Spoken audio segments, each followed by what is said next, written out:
Hey guys, in this video, I will show you how to change Udemy name. Alright, so let's begin with the video. First, head over to the Udemy website and make sure you're logged in to your Udemy account. Once authenticated, you'll be redirected back to Udemy, logged in, and ready to make changes. Now, look again to the top right corner of your screen and click on your profile photo. A drop-down menu will appear, and you'll see your name listed. Click on it. This will take you to your profile settings page, where all your account details are managed. From here, look for the section that allows you to edit your basic information. Once you're on the basic information page, you'll find editable fields for both your first and last names. Enter your new details.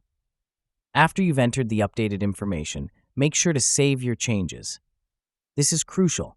If you forget to hit the Save button, your changes won't be applied to your profile. And that's it. So that is how you can change Udemy name. So that's all for this video. Thanks.